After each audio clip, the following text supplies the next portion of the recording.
Pernahkah kamu membayangkan satu letusan yang suaranya terdengar hingga ribuan kilometer jauhnya? Bayangkan, langit berubah merah, laut naik menelan daratan, dan dunia seolah berhenti berputar. Ini bukan kisah fiksi. Ini adalah kisah nyata tentang gunung yang amarahnya mengguncang bumi. Inilah kiamat dari Selat Sunda, meletusnya Gunung Krakatau. Assalamualaikum warahmatullahi wabarakatuh. Halo sahabat misteri, kembali lagi di channel Lentera Merah. Disclaimer, cerita ini dibuat berdasarkan kisah nyata meletusnya Gunung Krakatau tahun 1883 dengan tambahan elemen naratif untuk memperkuat pengalaman visual dan emosional penonton. Seluruh rekaman, ilustrasi, dan efek suara digunakan hanya untuk tujuan edukasi dan hiburan. Mohon tidak menafsirkan cerita ini sebagai laporan ilmiah atau dokumenter resmi. Bayangkan, langit siang yang tiba-tiba berubah menjadi merah darah. Ombak laut bergulung liar, burung-burung beterbangan panik, dan bumi bergetar seperti hendak terbelah dua. Di tengah lautan tenang antara Jawa dan Sumatera, sebuah suara menggema, begitu keras hingga mengguncang dada siapapun yang mendengarnya.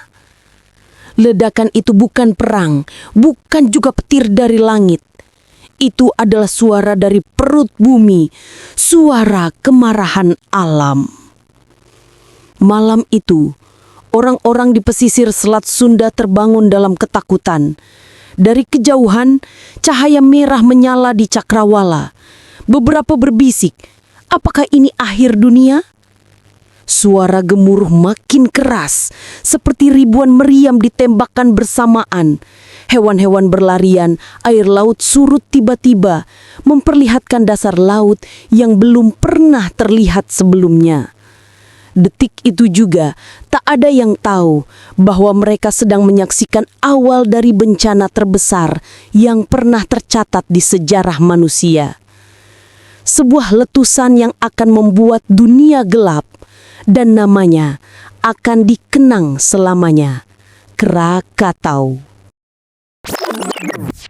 Tahun 1883. Laut di sekitar Selat Sunda tampak damai. Burung camar menari di atas ombak. Nelayan menebar jala dengan senyum lebar, dan pulau kecil bernama Krakatau berdiri megah di tengah biru laut, seolah sedang tidur panjang. Tak ada yang tahu, di balik ketenangannya, gunung itu sedang menahan amarah yang telah terpendam selama berabad-abad. Pada bulan Mei, tanda-tanda pertama muncul. Asap tipis mengepul dari puncak gunung. Suara gemuruh halus terdengar setiap malam. Beberapa penduduk mengira itu hanyalah petir jauh di lautan. Tapi hari demi hari, getarannya semakin terasa. Para nelayan mulai takut mendekat. Mereka melihat air laut di sekitar pulau mendidih. Ikan-ikan mati mengambang dan bau belerang memenuhi udara. Dari kejauhan, Krakatau tampak seperti naga raksasa yang perlahan membuka matanya. Namun, kehidupan di pesisir tetap berjalan. Anak-anak bermain di pantai. Pedagang masih berkeliling membawa dagangan. Dan tidak ada yang benar-benar mengira bahwa mereka hidup berdampingan dengan bom waktu alam. Saat malam tiba, langit memancarkan kilatan merah dari arah Krakatau. Cahaya itu menari di antara awan seperti petir abadi. Beberapa orang berdoa, beberapa hanya menatap dalam diam. Mereka belum tahu, letusan kecil itu hanyalah pembuka. Yang sebenarnya baru akan datang dan mengubah segalanya. Pagi itu, 26 Agustus 1883. Langit di atas Selat Sunda tampak aneh. Berwarna jingga kehitaman, seolah fajar menolak datang. Burung-burung tak terdengar lagi. Udara sunyi, lalu bumi bergetar. Dalam hitungan detik, suara menggelegar memecah kesunyian. Ledakan pertama mengguncang udara, diikuti semburan api dan batu pijar yang menembus langit. Orang-orang di pesisir berteriak, panik, berlari tanpa arah. Langit berubah menjadi hitam dan abu panas mulai turun seperti hujan. Siang harinya, letusan semakin dahsyat. Krakatau melepaskan amarahnya. 3 letusan besar mengguncang bumi hingga rumah-rumah di Banten dan Lampung bergetar hebat. Ombak laut tiba-tiba surut jauh, lalu kembali dalam bentuk yang tak pernah dibayangkan manusia. Tsunami raksasa. Gelombang setinggi 40 meter melaju seperti dinding air yang menelan darakan. Perahu, rumah, manusia, semuanya terseret tanpa ampun. Jeritan bergema di antara deburan ombak, langit menyala merah. Seolah dunia terbakar. Dan kemudian, pada 27 Agustus pukul 10:02 pagi, datanglah ledakan terakhir. Suaranya terdengar hingga ribuan kilometer jauhnya, sampai ke Australia, bahkan Afrika Timur. Gunung Krakatau hancur berkeping-keping, setengah pulaunya lenyap ditelan laut. Orang-orang di kota jauh seperti Batavia mendengar ledakan itu dan berpikir perang besar sedang pecah. Tapi bukan senjata manusia yang meledak, ini adalah amarah bumi. Gelombang keempat datang, menyapu segalanya. Dalam sekejap, lebih dari 36.000 nyawa hilang. Ketika malam tiba, tak ada lagi bintang. Hanya gelap, bau belerang, dan keheningan setelah kehancuran. Dan di tengah laut yang kini sunyi, Krakatau lenyap. Setelah Krakatau meledak, bumi seakan terdiam. Langit di atas Selat Sunda dipenuhi awan debu setinggi puluhan kilometer, menutupi matahari dan membuat siang terasa seperti malam. Ombak masih bergulung tak menentu, membawa sisa-sisa kehidupan yang terhanyut oleh amarah alam. Namun, bencana itu tidak berhenti di Nusantara. Abu vulkanik yang terlempar ke atmosfer menyebar ke seluruh dunia. Dalam hitungan minggu, langit di Eropa, Amerika, bahkan Afrika berubah warna. Matahari tampak biru kehijauan, bulan bersinar seperti api merah darah. Dunia seperti sedang terperangkap dalam mimpi buruk yang nyata. Suhu bumi turun drastis, musim dingin datang lebih cepat, panen gagal di banyak negara. Para ilmuwan bingung, para pendeta mengira kiamat telah tiba. Surat kabar di seluruh dunia menulis tentang suara misterius dari timur. Ledakan yang terdengar hingga ribuan kilometer jauhnya. Tak ada yang menyangka suara itu berasal dari satu titik kecil di peta. Krakatau. Lukisan-lukisan langit merah mulai muncul di Eropa, menampilkan cakrawala yang terbakar.